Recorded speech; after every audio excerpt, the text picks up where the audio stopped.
ആശ്വാസം നേടാം. ഹൃത്തിനുള്ളിൽ ജീവൻ നൽകും വചനം, തിരുവചനം. യേശുവിൻ്റെ സ്നേഹത്തിൽ, ആ പരിപാലനയിൽ സൗഭാഗ്യം കണ്ടെത്തുന്ന എൻ്റെ പ്രിയപ്പെട്ടവരെ, ജൂൺ മാസം എന്തുകൊണ്ടും മനോഹരമായൊരു മാസമാണ്. മാർച്ച് മാസം യൗസേപ്പിതാവിന് പ്രതിഷ്ഠിക്കപ്പെട്ട മാസം. ആ പുണ്യപുരുഷൻ്റെ ഭക്തിയിൽ നമ്മൾ വളർന്നു വരുമ്പോൾ മെയ് മാസത്തിലേക്ക് വരുന്നു. പരിശുദ്ധ അമ്മയ്ക്ക് പ്രതിഷ്ഠിച്ച മാസം. അതേ തുടർന്നാണ് ജൂൺ മാസം യേശുവിൻ്റെ തിരുഹൃദയത്തെ വണങ്ങുന്ന മാസം. എന്നെ സംബന്ധിച്ച് ജൂൺ മാസത്തിന് മറ്റൊരു വലിയ പ്രത്യേകത കൂടി അനുഭവപ്പെടാറുണ്ട്. എനിക്ക് മഠത്തിൽ ചേർന്നപ്പോൾ കിട്ടിയ പുതിയ പേരാണ് സിസ്റ്റർ ജർമെയിൻ. പേര് കിട്ടിയപ്പോൾ ഇതാണോ പെണ്ണോ, ഇങ്ങനെയൊരു വിശുദ്ധിയുണ്ടോ എന്നൊക്കെ ഞാൻ ചിന്തിച്ചു. കിട്ടുന്ന പേരുമായിട്ട് കിട്ടിയ ദിവസം മിണ്ടാതിരിക്കണമെന്നും പിറ്റേ ദിവസം പള്ളിയിൽ വെച്ച് ആ പേരെല്ലാവരുടെയും മുമ്പിൽ ഞങ്ങളുടെ ഡയറക്ടർ അച്ഛൻ പറയുന്നതുവരെ അതേക്കുറിച്ചൊന്നും പറയരുതെന്നൊക്കെയാണ് നിയമം.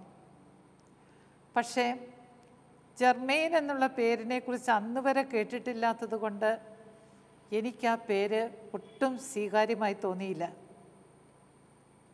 അതുകൊണ്ട് രാത്രി 10 മണി കഴിഞ്ഞാൽ സ്വന്തം ഡോർമെട്രി വിട്ട് ഒരിടത്തേക്കും പോകാൻ മേല എന്ന നിയമം ഉണ്ടായിരിക്കെ ഞാൻ 10 മണിക്ക് എഴുന്നേറ്റ് ഡയറക്ടർ അച്ഛൻ്റെ അടുക്ക ചെന്നു. അച്ഛാ, എനിക്കൊരു അത്യാവശ്യ കാര്യം പറയാനുണ്ട്. അച്ഛൻ ചോദിച്ചു, എന്താ കുഞ്ഞേ? അച്ഛാ, ഈ പേരാ എനിക്ക് കിട്ടിയത്, ഇതാണാണോ പെണ്ണാണോ, ഇങ്ങനെയൊരു വിശുദ്ധനുണ്ടോ? അച്ഛൻ ചിരിച്ചു. എന്നിട്ട് പറഞ്ഞു, നീ ഒരു വിശുദ്ധിയാകുമ്പോൾ വിശുദ്ധ ജർമെയിൻ ഉണ്ടാവും. അയ്യോ, അപ്പം ഇപ്പം ഇല്ല അല്ലേ? മാത്രമല്ല, അന്ന് എൻ്റെ നാട്ടിൽ ഒരു പ്രായമുള്ള ഭിക്ഷക്കാരനുണ്ട്. അയാളെ എല്ലാവരും വിളിക്കുന്നത് ജർമ്മൻ എന്നാണ്. അപ്പം നാളെ എൻ്റെ ഈ പേര് കേൾക്കുമ്പോൾ എല്ലാവരും ഓർക്കും ആ ജർമ്മൻ്റെ ബാക്കിയാണിതെന്ന്. എനിക്ക് വലിയ പ്രയാസമായിരുന്നു. ഏതായാലും പിറ്റേ ദിവസം പബ്ലിക്കായിട്ട് പേര് അനൗൺസ് ചെയ്തു. ആളുകൾ ഒരുപാട് ചിരിച്ചു. പുറകെ നടന്ന് ജർമ്മ എന്ന് വിളിച്ചുകൊണ്ട് നടന്നു. അപ്പം എനിക്കൊരു പുതിയ വാശി തോന്നി. മരണം വരെ എന്നെ വിളിക്കേണ്ട പേരാ. ആ പേര് വിളിക്കുന്നതിൽ ഞാൻ വിഷമിച്ചാൽ അത് നാണക്കേടാണ്. അതുകൊണ്ട് ഞാനങ്ങനെ ഉള്ളിലെ നൊമ്പരമൊക്കെ ഒതുക്കി ഉച്ചയോടടുത്തപ്പോൾ ലൈബ്രറിയിലൂടെ കടന്നു പോകുന്ന സമയം നിങ്ങൾക്ക് തോന്നും ഇതെന്തോ എക്സാജറേഷനാണ്. അതിലെ കടന്നു പോകുന്ന സമയം ഒരു പുസ്തകം എടുക്കാൻ വേണ്ടി ഞാൻ ലൈബ്രറി തുറക്കുമ്പോൾ അവിടെ നിന്ന് 2-3 പുസ്തകങ്ങൾ താഴെ വീണു. ആദ്യത്തെ പുസ്തകം എടുത്ത് തിരിച്ചു വയ്ക്കുമ്പോൾ ഞാൻ നോക്കി, ഇംഗ്ലീഷിലുള്ളൊരു പുസ്തകമാണ്, the life history of saint Germain. എനിക്കുണ്ടായ ഒരു സന്തോഷം ഞാൻ ഇന്നും അതൊരു തിരിശേഷിപ്പ് പോലെ സൂക്ഷിച്ചു വച്ചിട്ടുണ്ട്. ഒരു നൊവേന പ്രാർത്ഥനയും അവളുടെ കുറേ ഫോട്ടോകളും എന്നെ ഇങ്ങനെ ഒരു ചേച്ചി ഉണ്ടെന്നും എന്നെ സ്നേഹിക്കുന്നുണ്ടെന്നും ഇതിലും വലിയ തെളിവ് വേണം. അന്ന് തുടങ്ങി ഞാൻ എവിടെ പോയാലും എൻ്റെ വിശുദ്ധിയോട് പ്രാർത്ഥിക്കും. അവളുടെ തിരുനാൾ ഈ ജൂൺ 15-ാം തീയതിയാണ്. എന്നെങ്കിലും എനിക്ക് ഇതിനോടടുത്തൊരു ദിവസം വചനം പങ്കുവയ്ക്കാൻ അവസരം കിട്ടിയാൽ ഞാൻ വിശുദ്ധയെക്കുറിച്ച് പറയും. ഇതിനു മുമ്പും ചില വർഷങ്ങളിൽ ഞാൻ പറഞ്ഞത് നിങ്ങൾ കേട്ടവരുണ്ടാവും. അപ്പോൾ ഈ വിശുദ്ധയെക്കുറിച്ച് നമുക്ക് അല്പകാര്യങ്ങളൊന്ന് ചിന്തിക്കാം. ദൈവം ഏറ്റവും അധികം സ്നേഹിച്ച ഒരു കൊച്ചു മോളാണ് വിശുദ്ധ ജർമെയിൻ. അവളുടെ അപ്പൻ ഒരു ഉന്നത ജോലിയുള്ള മനുഷ്യനായിരുന്നു. പക്ഷേ അമ്മ കുഞ്ഞിലേ മരിച്ചു പോയതുകൊണ്ട് എല്ലാവരുടെയും നിർബന്ധം കൊണ്ടും ഈ കുഞ്ഞിനെ വളർത്താൻ വേണ്ടിയും അപ്പൻ 2ാമത് കല്യാണം കഴിച്ചു. ജർമെയിനെക്കുറിച്ച് പറയുന്നത് കൊച്ചിലെ തൊട്ടിലിൽ കിടക്കുന്ന പ്രായത്തിലെ ദൈവം അവൾക്ക് സ്നേഹിക്കാനുള്ള വലിയ വരം കൊടുത്തെന്ന. കണ്ടമാല എന്നൊരു സൂക്കേട് അവൾക്കുണ്ട്. ഒരു കൈ തളർന്ന കുഞ്ഞ. അതൊക്കെ കൊണ്ട് ഒരു ഇളയമ്മയെ ആവശ്യമായി വന്നു. അപ്പൻ കല്യാണം കഴിച്ചു. പക്ഷേ ഈ രോഗം തൻ്റെ മക്കൾക്ക് പകർന്നേക്കുമെന്ന ഭയം നിമിത്തം ഇളയമ്മ അവളെ വീട്ടിൽ കയറ്റിയില്ല. തൊഴുത്തുപോലുള്ള ഒരു സ്ഥലത്താണ് അവളെ കിടക്കാൻ കൊണ്ടുപോയി ആക്കിയത്. തൻ്റെ മക്കളുമായിട്ട് അവൾക്ക് യാതൊരു കോണ്ടാക്റ്റും ഉണ്ടാകരുതെന്ന് ഇളയമ്മ ആഗ്രഹിച്ചു. വളരെ കുറച്ച് ഭക്ഷണമേ അവൾക്ക് കൊടുക്കൂ. പറ്റുന്ന ജോലികളെല്ലാം അവളെ കൊണ്ട് ചെയ്യിക്കും. അല്പം കൂടി പ്രായമായി കഴിഞ്ഞപ്പോൾ ആട് നോക്കാൻ വേണ്ടി അവളെ വിടും. കൂട്ടത്തിൽ കുറേ ആട്ടിൻ രോമം കൊടുത്തു വിടും. അത് തിരിച്ചു വരുമ്പോഴേക്കും നൂലാക്കി കൊണ്ടുവരണം. ഒരു കൈ സ്വാധീനമില്ലാത്ത ജർമ്മേന് ഇതൊക്കെ വളരെ ബുദ്ധിമുട്ടായിരുന്നു. എന്നാലും അവൾ ഇളയമ്മയ്ക്കെതിരായി ഒന്നും ചെയ്തില്ല. തനിക്ക് കിട്ടുന്ന അല്പം റൊട്ടി കൊണ്ട് സൂക്ഷിച്ചു വെച്ച അല്പമൊക്കെ അതിൽ നിന്ന് പാവപ്പെട്ടവർക്ക് കൊടുക്കും.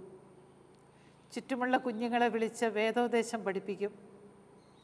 അവൾ ജോലി ചെയ്യുന്നിടത്ത്, ആട് മേയ്ക്കുന്നിടത്ത് ഒരു ജീവിയും കടന്നു വരില്ല അവയെ ദ്രോഹിക്കാൻ. കാവൽ മലാഖയോട് അവൾക്ക് ഒരുപാട് ഭക്തി ഉണ്ടായിരുന്നെന്നാണ് പറയുന്നത്. ആട് മേയ്ക്കുന്നിടത്ത് നിന്ന് പള്ളിയിലേക്ക് ഒരു തോട് കിടക്കണം. പള്ളിയിൽ കുർബാനയുടെ മണിയടിക്കുമ്പോൾ ജർമ്മേൻ അവളുടെ ആട് നോക്കാൻ ഉള്ളവർ കൊണ്ടു നടക്കുന്ന വടി നടുക്ക് കുത്തി നിർത്തും. ആടുകൾ അതിൻ്റെ ചുറ്റും നിൽക്കും. പള്ളിയിൽ പോയി തിരിച്ചു വരുന്നത് വരെ അവ അവിടെ നിന്ന് എങ്ങും പോകില്ല. ഇവളെ എങ്ങനെയെങ്കിലും കൊല്ലണമെന്ന് ഇളയമ്മ ആഗ്രഹിച്ചു അത്രേ. തിളച്ച വെള്ളം അവളുടെ ദേഹത്തൊഴിച്ച ഒരു സംഭവം ചരിത്രകാരന്മാർ പറയുന്നുണ്ട്. തിരിച്ചു വരുമ്പോൾ ക്ഷീണിച്ച് അവശയായിട്ടാണ് അവൾ വരുന്നത്. എന്നാലും എന്തെങ്കിലുമൊക്കെ കാരണങ്ങൾ കണ്ടുപിടിച്ച് ഇളയമ്മ അവളെ ഊടുപാട് അടിക്കും. ഈ വിശുദ്ധയുടെ നാമത്തിലൊരു ദേവാലയം നമ്മുടെ നാട്ടിലുള്ളത് വടക്കൻ പറവൂരാണ്. പിന്നെ 1-2 കപ്പേളകൾ ചങ്ങനാശ്ശേരിയിലെ അനാഥശാലയിലും കർമ്മലീത്ത മഠത്തിൻ്റെ ഒരു ഓർഫനേജിലുമൊക്കെ കപ്പേളകളുണ്ട്. അവളെപ്പറ്റി അറിഞ്ഞ നാൾ തുടങ്ങി അവളെ സ്നേഹിക്കാതിരിക്കാൻ പറ്റാത്ത അവസ്ഥയാണ്. ഞാൻ പഠിക്കാൻ പോയ സ്ഥലത്ത് നിന്ന് ഒരവധിക്കാലത്ത് 35 പേരെയും കൊണ്ട് ഒരു മിനി ബസ്സിൽ 5 രാജ്യങ്ങളിലൂടെ ഒരു പിക്നിക് ഉണ്ടായിരുന്നു. ഞാനും അതിന് പേര് കൊടുത്തു. എൻ്റെ കുറേ കൂട്ടുകാരും ഉണ്ട്. അവരൊരു ബുക്ക് തരും പോകുന്ന സ്ഥലങ്ങളുടെ. ആ ബുക്കിൽ ഇങ്ങനെ നോക്കി വന്നപ്പോൾ ഫ്രാൻസിലൂടെ പോകുന്നു. പിബ്രാക്ക് എന്നൊരു ഗ്രാമം, അവിടെയാണ് സെൻറ്റ് ജർമെയിൻ ജനിച്ചത്. 22-ാം വയസ്സിൽ അവൾ മരിച്ചു. അവളെ സംസ്കരിച്ച ആ സ്ഥലത്ത് കൊല്ലങ്ങൾക്ക് ശേഷം മറ്റൊരാൾ മരിക്കുന്ന നേരത്ത് ജർമ്മേനെ അടക്കിയെടുത്ത് എന്നെ അടക്കണമെന്ന് ആഗ്രഹിച്ചതുകൊണ്ട് കുഴി തുറന്നു. അവളെ സംസ്കരിച്ച ദിവസം വെച്ചിരുന്ന പൂക്കൾ പോലും യാതൊരു വ്യത്യാസവും കൂടാതെ അതേ രൂപത്തിൽ കുഴി തുറക്കാൻ ഉപയോഗിച്ച ഉപകരണത്തിൻ്റെ അറ്റം അവളുടെ മുഖത്ത് കൊണ്ടെടുത്ത് നിന്ന് ചോര ഒഴുകാൻ തുടങ്ങി. പേടിച്ചിട്ട് വികാരിയച്ഛൻ മെത്രാനെ വരുത്തി പള്ളിക്കകത്തേക്ക് അവളുടെ മൃതശരീരം കൊണ്ടുവന്ന് വെച്ചു. ഹിറ്റ്ലറിൻ്റെ കാലത്ത് നാസികൾ ആ ദേവാലയം നശിപ്പിക്കുകയും അവളുടെ ശരീരം മുഴുവൻ കൊത്തി നുറുക്കി ചുണ്ണാമ്പിലിട്ട് വെച്ചു എന്നൊക്കെയാണ് ചരിത്രം പറയുന്നത്. ഏതായാലും ഞങ്ങൾ കടന്നു പോയപ്പോൾ എനിക്കൊരു വലിയ ആഗ്രഹം ഉണ്ടായിരുന്നു. ദൈവമേ, ഇനി ഈ വഴി ഞാൻ വരില്ല. അതുകൊണ്ട് എനിക്ക് ആ പള്ളിയിലും അവൾ ജനിച്ച സ്ഥലത്തും ഒന്ന് പോകാൻ പറ്റിയിരുന്നെങ്കിൽ. ഞങ്ങളുടെ ഡയറക്ടർ അച്ഛനോട് ഞാൻ പറഞ്ഞു, അച്ഛാ, ഞാൻ ഇന്ത്യയിൽ നിന്ന് വന്നൊരു സിസ്റ്റർ, ഇനി ഈ വഴി വരാൻ എനിക്കാകില്ലല്ലോ. അതുകൊണ്ട് അവിടം വരെ ഒന്ന് പോകാൻ പറ്റുമോ? ഞങ്ങൾ പോകുന്ന വഴിയിൽ നിന്ന് 75 കിലോമീറ്റർ ദൂരമുണ്ട്. അങ്ങോട്ടും ഇങ്ങോട്ടും ആകുമ്പോൾ 150 കിലോമീറ്റർ ആയില്ലേ. അച്ഛൻ ആ യാത്രയിലുള്ള എല്ലാവരോടും ചോദിച്ചു, നിങ്ങളെന്തു പറയുന്നു? ഇന്ത്യൻ സിസ്റ്ററാണിത്. സിസ്റ്ററിൻ്റെ പേര് ജർമെയിൻ. നിങ്ങളുടെ ബുക്കിൽ നോക്കിക്കേ, പിബ്രാക്ക് എന്ന് പറയുന്ന ഗ്രാമം കാണാം. അവിടെയാണ് അവളുടെ പേരിലുള്ള വീടും പള്ളിയും. സിസ്റ്ററിന് അവിടെ പോകണമെന്ന് വലിയ ആഗ്രഹം. പക്ഷേ സമയം, പൈസ. നിങ്ങളെന്തു പറയുന്നു? യൂറോപ്യൻ സായിപ്പന്മാരും മദാമ്മമാരല്ലേ, അവരൊന്നടങ്കം പറഞ്ഞു, ഫാദർ വി മസ്റ്റ് ഗോ, നമുക്ക് പോകണം അച്ഛാ. അങ്ങനെ ഞങ്ങൾ അവിടെ പോയി ആ സ്ഥലമെല്ലാം കണ്ടു, ദേവാലയത്തിൽ പ്രാർത്ഥിച്ചു. അവളുടെ അരികിൽ ഏതാവശ്യവുമായി ഓടിച്ചെന്നാലും ഒരു ചേച്ചിയെപ്പോലെ അവളത് സാധിച്ചു തരുന്ന അനുഭവം. ഒരുപാട് പേർക്ക് നന്മ ചെയ്യാൻ അവളാണ് എന്നെ സഹായിച്ചിട്ടുള്ളത്. തനിച്ചാണെന്ന് ചിലപ്പോൾ തോന്നിയാൽ ഉടനടി അവളുടെ സ്നേഹ സാന്നിധ്യം നമുക്ക് അനുഭവവേദ്യമാകും. അവളുടെ ചിത്രങ്ങളിൽ നമ്മൾ കാണുന്നത്, ജോലി ചെയ്യുമ്പോൾ ഈ യൂറോപ്പിലുള്ളവർ ഏപ്രിൻ എന്ന് പറഞ്ഞൊന്ന് ചുറ്റും മീതെ ഉടുപ്പ് മുഷിയാതിരിക്കാൻ. അങ്ങനെയുള്ള ഏപ്രിനിൽ നിന്ന് പൂക്കളിങ്ങനെ നിലത്തോട്ട് വീഴുന്നതായിട്ടുള്ളൊരു ചിത്രമാണ് വിശുദ്ധ ജർമ്മേൻ്റേതായിട്ട് നമ്മൾ കാണുന്നത്. അതിനൊരു ചരിത്രമുണ്ട്. ഒരു ദിവസം അവൾ ഇളയമ്മ ജോലിക്ക് ആടുകളെയും കൊണ്ട് പോകുമ്പോൾ അല്പം റൊട്ടിയുടെ കഷ്ണങ്ങൾ കൊടുത്തു വിടും. അന്ന് ഇളയമ്മ റൊട്ടി കഷ്ണം കൊടുക്കുന്നതിന് മുമ്പേ ഒരു പിച്ചക്കാരൻ വന്ന് അവളുടെ നേരെ കൈ നീട്ടി, എന്തെങ്കിലും തരൂ അമ്മ. അപ്പം അവൾക്കറിയാം ആ റൊട്ടി കഷ്ണം തനിക്ക് തരാനുള്ളത് ആ പൊടി. അതുകൊണ്ട് അത് മേശപ്പുറത്ത് ഇരിപ്പുണ്ട്. എന്നാൽ അതെടുത്ത് ഈ മനുഷ്യന് കൊടുക്കാമെന്ന് ഓർത്ത് ആ ഇളയമ്മ കയറരുതെന്ന് പറഞ്ഞ ഭക്ഷണം കഴിക്കുന്ന മുറിയിൽ കയറി അവൾ ആ റൊട്ടി കഷ്ണം എടുത്ത് പുറത്തോട്ട് ഓടുമ്പോൾ ഇളയമ്മ കണ്ടു. ദേ അവൾ ആ റൊട്ടി മുഴുവൻ കട്ടുകൊണ്ട് പോണേന്നും പറഞ്ഞ് ഇളയമ്മ അവിടെ കിടന്ന് വലിയ ബഹളം. ഏപ്രിനകത്തേക്ക് അവളത് ഇട്ടത്. ഇളയമ്മ വന്ന് അവളുടെ ഏപ്രിനെ കയറി പിടിച്ചു. എല്ലാവരും കാണട്ടെ, നീ ഒരു വിശുദ്ധിയാണെന്നല്ലേ എല്ലാവരും പറയുന്നേ, നീ കള്ളിയാണെന്നുള്ളത് എല്ലാവരും കാണട്ടെ എന്ന് പറഞ്ഞ് ഇളയമ്മ അവളെ ദ്രോഹിക്കാൻ തുടങ്ങി. ജനം ചുറ്റും കൂടി. എന്നിട്ട് ഇളയമ്മ ആ ഏപ്രിൻ്റെ പോക്കറ്റ് വലിച്ചിങ്ങ് തുറന്നു.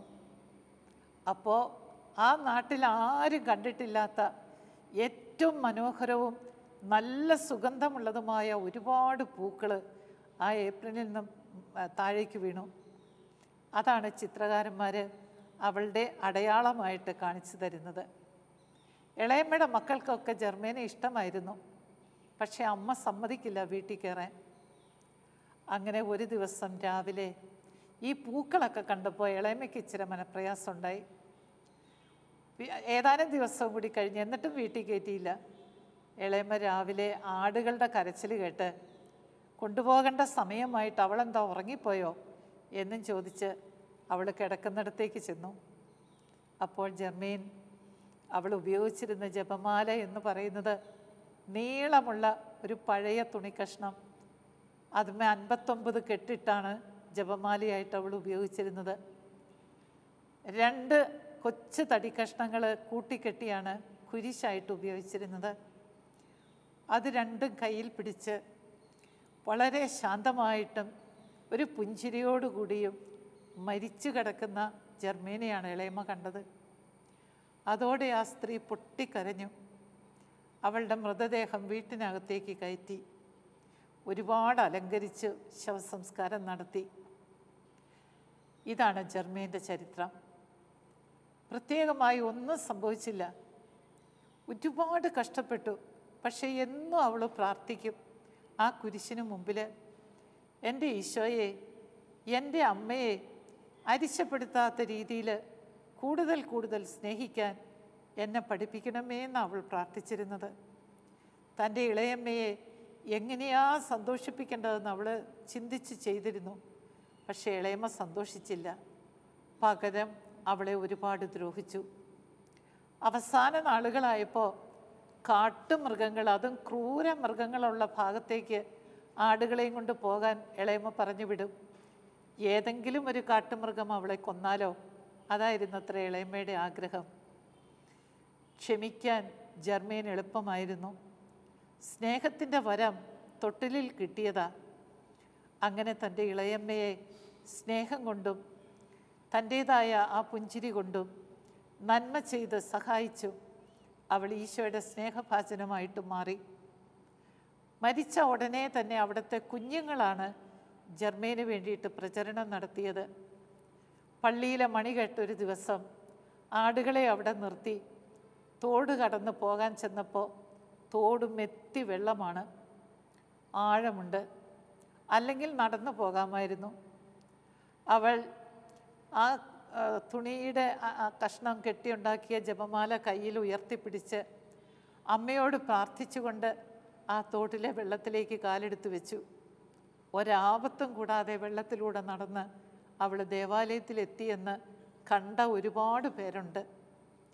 ഈ പൂക്കളുടെ അത്ഭുതം ഇതെല്ലാം അവരുടെ മനസ്സിലുള്ളത് കൊണ്ട് ജർമ്മേനെ നാട്ടുകാരൊരു വിശുദ്ധിയായിട്ടാണ് കണ്ടത്. അവൾ മരിച്ചിട്ടും അവളുടെ ശവകുടീരത്തിൽ പോയി ഒത്തിരി പേര് പ്രാർത്ഥിച്ചു. ഒരുപാട് പേർക്ക് സൗഖ്യം കിട്ടി. അതെല്ലാം കൊണ്ടാണ് അധികം താമസിയാതെ അവളെ വിശുദ്ധ എന്ന് നാമകരണം ചെയ്തത്. 22 വർഷമേ അവൾ ജീവിച്ചുള്ളൂ. പക്ഷെ അവളൊരു വലിയ വിശുദ്ധിയായി. ദൈവം അവളുടെ മഹത്വത്തിനായും അവളുടെ വിശുദ്ധ എന്ന ആ പേര് വിളിക്കാനായും ഒരുപാട് തരത്തിൽ അവളിലൂടെ പ്രവർത്തിച്ചു. സ്നേഹമുള്ളവരെ, നമ്മുടെയും ജീവിതത്തിൽ ഈ സ്വർഗവാസികളുമായി കൂട്ടുകൂടുന്നത് ഒരുപാട് നല്ലതാണ്. ഈ ഭൂമിയിൽ നമുക്ക് നല്ല സ്നേഹിതരുണ്ടാകണമെന്ന് നമുക്ക് ആഗ്രഹമില്ലേ?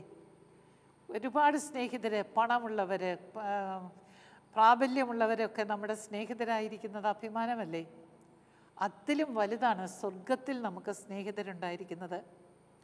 നിങ്ങൾ പ്രാർത്ഥിക്കുമ്പോൾ, വിശുദ്ധരുടെ ജീവചരിത്രം വായിക്കുമ്പോൾ, നിങ്ങൾക്ക് ഏറ്റവും താല്പര്യം തോന്നുന്ന ചില ജീവിതാനുഭവങ്ങൾ വായിക്കുമ്പോൾ, അങ്ങനെയുള്ളവരെ നിങ്ങൾ നിങ്ങളുടെ പ്രത്യേക വിശുദ്ധരായി തിരഞ്ഞെടുക്കുക.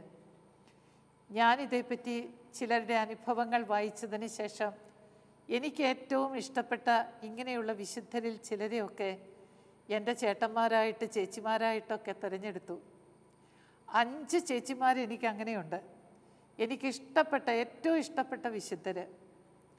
ആ ചേച്ചിമാരെ ആവശ്യ നേരത്ത് വിളിക്കുമ്പോൾ 5 പേരുടെ പേര് പറഞ്ഞു വരുമ്പോഴത്തേക്കും കുറച്ച് സമയമാകില്ലേ? അതുകൊണ്ട് ഞാൻ അത്യാവശ്യ നേരങ്ങളിൽ പെട്ടെന്ന് വിളിക്കും, ശക്തമായിട്ട് വിളിക്കും. എൻ്റെ പഞ്ച ചേച്ചിമാരെ എന്ന് പറഞ്ഞാൽ പന്ന ചേച്ചിമാരെ എന്നല്ല, 5 ചേച്ചിമാരെ എന്നാണ് അതിൻ്റെ അർത്ഥം. എന്നെ സഹായിക്കണം, സഹായിച്ചേ പറ്റൂ. അവരെന്നെ സഹായിച്ച ഓർമ്മകൾ എൻ്റെ മനസ്സിലുണ്ട്. അതുകൊണ്ട് നിങ്ങൾക്കും ഇങ്ങനെ കുറേ ചേച്ചിമാർ ചേട്ടന്മാർ സ്വർഗത്തിലുള്ളത് ഒത്തിരി നല്ലതാണ്. അവരുടെ ജീവിത മാതൃക അനുകരിക്കാൻ നോക്ക്. എല്ലാവരും തന്നെ കടന്നുപോയ 3 പ്രത്യേകതകളുണ്ട്. ഒന്ന്, എല്ലാ വിശുദ്ധരും ഒരുപാട് സഹിച്ച് കടന്നുപോയവരാ. സഹിക്കാത്ത ഒരൊറ്റ വിശുദ്ധനെ നിങ്ങൾക്ക് കാണിച്ചു തരാൻ പറ്റില്ല. കർത്താവ് നയിച്ച വഴികളിൽ അവൻ്റെ കുരിശിൻ്റെ ചെറിയ ചെറിയ ഭാഗങ്ങൾ തൻ്റെ വിശുദ്ധർക്ക് അവൻ കൊടുക്കുന്നത് നമുക്ക് കാണാം. അതുകൊണ്ട് എൻ്റെയും ജീവിതത്തിൽ വിശുദ്ധിയുടെ വഴിയാണ് ഞാൻ പോകുന്നതെങ്കിൽ സഹനം എനിക്കുണ്ടാകും. രണ്ടാമത്, അവരെല്ലാ സാധാരണ കാര്യങ്ങളും ഈശോയ്ക്ക് വേണ്ടി ചെയ്തു, യേശുവിൻ്റെ മഹത്വത്തിനായിട്ട് ചെയ്തു. ഇത് നമുക്ക് ചെയ്യാൻ ഒരു വിഷമമില്ല. ചെയ്യുന്നതെല്ലാം കർത്താവിനോടുള്ള സ്നേഹത്തെ പ്രതി അവൻ്റെ മഹത്വത്തിനായിട്ട്. യേശുവിൻ്റെ കണ്ണുകളിലൂടെ എന്നൊരു പുസ്തകമുണ്ട്, നിങ്ങൾ ചിലർ വായിച്ചിട്ടുണ്ടാകും. അതിൽ യേശു ചെയ്തതോ പറഞ്ഞതോ അല്ല നമ്മൾ വായിക്കുന്നത്, യേശുവിൻ്റെ ചിന്തകളാണ്. യേശു എന്ത് ചിന്തിച്ചു അത് കണ്ടപ്പോൾ അതാണ്.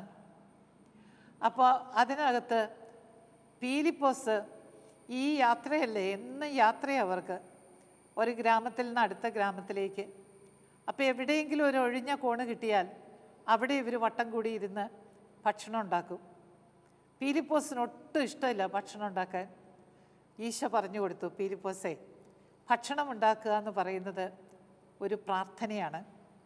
നീ ഭക്ഷണം ഉണ്ടാക്കുമ്പോൾ ആ ഭക്ഷണം വന്ന വഴി ഓർക്കണം. ആ വഴികളിലെല്ലാം ദൈവമായിരുന്നു അത് നിനക്കായിട്ട് ഒരുക്കിയതെന്ന് ഓർക്കണം. എന്നിട്ട് ദൈവത്തിന് നന്ദി പറയണം. അങ്ങനെ പീലിപ്പോസ് അത് ഒരു വലിയ ദൗത്യമായിട്ടെടുത്ത നാൾ മുതൽ ഭക്ഷണമുണ്ടാക്കൽ പിന്നെ പ്രശ്നമില്ല. എല്ലാം അങ്ങനെ പ്രാർത്ഥനയാക്കി മാറ്റാം, യേശുവിനോടുള്ള സ്നേഹമാക്കി മാറ്റാം. മൂന്നാമത്, വിശുദ്ധരെല്ലാവരും കർത്താവ് കൊടുക്കുന്നത് എന്തും സന്തോഷത്തോടെ സ്വീകരിക്കുന്നവരായിരുന്നു. അങ്ങയുടെ ഇഷ്ടം നിറവേറട്ടെ. അങ്ങനെ എല്ലാം അവർ സന്തോഷത്തോടെ സ്വീകരിച്ചു. അതിൻ്റെ ഫലമായിട്ട് അവർ സ്വർഗത്തിലെത്തി, ദൈവത്തിൻ്റെ പ്രിയപ്പെട്ടവരായി. ഇനി ഞാനൊന്ന് ചോദിക്കട്ടെ, ഇതിലേതാ നിങ്ങൾക്ക് അനുകരിക്കാൻ ബുദ്ധിമുട്ടുള്ളത്? എല്ലാം നമ്മൾ ചെയ്യുന്നതാ, പക്ഷേ ചിന്തയില്ലെന്ന് മാത്രം. നമുക്കും വിശുദ്ധരാകണം പ്രിയപ്പെട്ടവരെ. അല്ലാതെ ജീവിച്ചിട്ട് എന്താ കാര്യം? നമ്മൾ ജനിച്ചു, ദൈവത്തിൻ്റെ പ്രത്യേക പരിപാലനയിൽ നമ്മൾ വളർന്നു. ഈ വളർച്ചയുടെ ഇടയ്ക്കൊക്കെ സന്തോഷമുണ്ടായിരുന്നു, ദുഃഖമുണ്ടായിരുന്നു. വിശുദ്ധരെ അതെല്ലാം സ്വർഗീയ നാണയങ്ങളാക്കി മാറ്റി സ്വർഗത്തിലെത്തിയെങ്കിൽ എന്തുകൊണ്ട് നമുക്കും സ്വർഗത്തിലെത്തിക്കൂടാ? അതേ തമ്പുരാനാണ് ഇന്ന് നമ്മുടെ കൂടെയുള്ളത്. അതുകൊണ്ടാണ് ഞാൻ പറഞ്ഞത്, വിശുദ്ധരിൽ ചിലരെയെല്ലാം നിങ്ങൾ നിങ്ങളുടെ കൂട്ടുകാരായിട്ടെടുക്കുക. അവർ നിങ്ങളെ സഹായിക്കും. എവിടെയാണ് നിങ്ങൾക്ക് പ്രയാസമുള്ളതെന്ന് വെച്ചാൽ അവിടെ നിങ്ങളെ സഹായിക്കണമെന്ന് അവരോട് പ്രാർത്ഥിക്കുക. അവരുടെ ജീവിത മാതൃക അനുകരിക്കുക. അങ്ങനെ നമുക്കും ഈ വിശുദ്ധരോടൊത്ത് ദൈവത്തെ അഭിമുഖം കാണാനും സ്തുതിക്കാനും സ്വർഗസൗഭാഗ്യം അനുഭവിക്കാനും ഇടവരണം. അതിനുവേണ്ടി ഇന്ന് തന്നെ ഒരു തീരുമാനമെടുക്കുക. നിങ്ങൾക്കെല്ലാവർക്കും വേണ്ടി, പ്രത്യേകിച്ച് ഈ വചനം കേൾക്കുന്നവരും സന്തോഷത്തോടുകൂടെ അതിൽ നിന്ന് ജീവിതത്തിൽ പ്രായോഗിക തീരുമാനങ്ങൾ എടുക്കുന്നവരെയും പ്രത്യേകം ഓർത്ത് ഞാൻ എൻ്റെ പുണ്യവതിയോട് പ്രാർത്ഥിക്കും. അവൾ ഈശോയുടെ മുമ്പിൽ നിങ്ങളുടെ ആവശ്യങ്ങൾ സമർപ്പിച്ച് അനുഗ്രഹങ്ങൾ വാങ്ങിത്തരും എന്നുള്ളത് തീർച്ചയായ കാര്യമാണ്. നാളെയും കഴിഞ്ഞ് മറ്റന്നാളെന്ന് പറഞ്ഞാൽ ദിവസത്തിൻ്റെ കണക്കല്ല. ഒത്തിരി താമസിക്കാതെ നമ്മുടെയും ജീവിതം കടന്നു പോകും പ്രിയപ്പെട്ടവരെ. ഇന്നലെയെന്ന് പറഞ്ഞതുപോലെയാണ് നമ്മൾ നമ്മുടെ വീടിൻ്റെ മുറ്റത്ത് കൊച്ചുമക്കളായിട്ട് കളിച്ച് ചിരിച്ച് ഓടി നടന്ന കാലം. എന്തു പെട്ടെന്ന് ജീവിതം ഇത്രയുമായി. ഇനി ഇതിലും പെട്ടെന്ന് നമ്മുടെ അവസാന നാൾ വരും. ശവപ്പെട്ടിയിൽ കിടത്തിയിരിക്കുന്ന നമ്മളെ കൊട്ടും പാട്ടും ഒക്കെ ആയിട്ട് സിമിത്തേരിയിലേക്ക് കൊണ്ടുപോകുന്ന നാൾ. ആ നാളിൽ ശരീരം കുഴിയിൽ കൊണ്ടുവച്ചാലും നമ്മുടെ ആത്മാവ് സ്വർഗീയ പരദീസായിൽ എത്തത്തക്ക വിധം ഇന്നേ നമുക്ക് പരിശ്രമിക്കണം, പ്രാർത്ഥിക്കണം, തമ്പുരാൻ്റെ ഇഷ്ടം മാത്രം ചെയ്യണം. സഹനങ്ങളെ ഓർത്ത് പിറുപിറുക്കരുത്. അവയെല്ലാം സ്വർഗഭാഗ്യം നമുക്ക് നേടിത്തരാൻ ദൈവം തരുന്ന വഴികളാണെന്നോർത്ത് അവയെ സന്തോഷത്തോടെ സ്വീകരിച്ചുകൊണ്ട് നമുക്കും ഈ വഴി കടന്നു പോകാം. പരിശുദ്ധ അമ്മ നമ്മെ സഹായിക്കാൻ എപ്പോഴും തയ്യാറാണ്. വിശുദ്ധ ഔസേപ്പ് പിതാവ് സ്വർഗവാസികളെല്ലാവരും നമ്മളെ സഹായിക്കാനും നമ്മളും അവരോടുകൂടെ സ്വർഗത്തിൽ എത്തിച്ചേരുന്നത് കണ്ട് ആനന്ദിക്കാനും കാത്തിരിക്കുന്നവരാ. ആകയാൽ ഹൃദയം ഉയർത്തുക ദൈവസന്നിധിയിലേക്ക്. എത്രയോ പേരാ സഹനം അങ്ങ് വരുന്നത് കാണുമ്പോഴേ പിറുപിറുപ്പും ബഹളവുമായിട്ട് അതിൽ നിന്ന് രക്ഷപ്പെടാൻ നോക്കുന്നവർ. എത്ര പേരാ എൻ്റെ സഹനത്തിന് മറ്റുള്ളവരെ കുറ്റം പറയുന്നത്. അതൊക്കെ അങ്ങോട്ട് നിർത്താം. എൻ്റെ ദൈവമേ, എനിക്ക് പണ്ട് പെരുന്നാൾ വരുമ്പോൾ സ്വന്തക്കാർ വന്ന് നേർച്ചയിടാൻ കാശ് തരില്ലേ, സാധനങ്ങൾ വാങ്ങാൻ കാശ് തരില്ലേ എന്ന് പറഞ്ഞോണം സ്വർഗത്തിലെത്താൻ വേണ്ടി ഈശോ തരുന്ന ചില കൊച്ചു കൊച്ചു കാശുകളാണ് സഹനങ്ങൾ. അത് കളയരുത്. അതാണ് നമ്മുടെ സമ്പാദ്യം. അവയുമായി ചെന്നാൽ സ്വർഗം നമുക്കായിട്ട് അവൻ തുറന്നു തരും. നിങ്ങൾക്കും ഈ ഭാഗ്യമുണ്ടാകട്ടെ എന്ന് ഞാൻ പ്രാർത്ഥിക്കുന്നു. അവനെ സ്നേഹിക്കാൻ, സ്നേഹമുള്ള ദൈവം തരുന്നതെല്ലാം നന്മയാണെന്ന് മനസ്സിലാക്കാൻ, അവൻ്റെ ഇഷ്ടം പൂർത്തിയാക്കാൻ, സഹനങ്ങൾ തരുമ്പോൾ സ്വർഗത്തിലേക്ക് എത്താനുള്ള സമ്പാദ്യമാണതെന്നറിഞ്ഞ് അവയെ സന്തോഷത്തോടെ സ്വീകരിക്കാൻ കർത്താവ് ഇടവരുത്തട്ടെ. മടുപ്പ് കൂടാതെ നമുക്ക് പരിശ്രമിക്കാം. അന്ന് സ്വർഗത്തിൽ നമ്മളെല്ലാം കൂടെ മുഖത്തോട് മുഖം കണ്ടുമുട്ടുമ്പോൾ അതെന്തൊരു ആനന്ദമായിരിക്കും എന്നോർത്തേ, എന്തൊരു ആനന്ദമായിരിക്കും. ആ ആനന്ദത്തിലേക്ക് ഞാനും എൻ്റെ പ്രിയപ്പെട്ട സഹോദരങ്ങളും ഒരുമിച്ച് ചേരാൻ കർത്താവ് ഇടവരുത്തട്ടെ. വിശുദ്ധ ജർമ്മേൻ്റെ മാധ്യസ്ഥം അതിനായി നമ്മെ സഹായിക്കട്ടെ. ദൈവം നമ്മളെ എല്ലാവരെയും അനുഗ്രഹിക്കട്ടെ. ആമേൻ.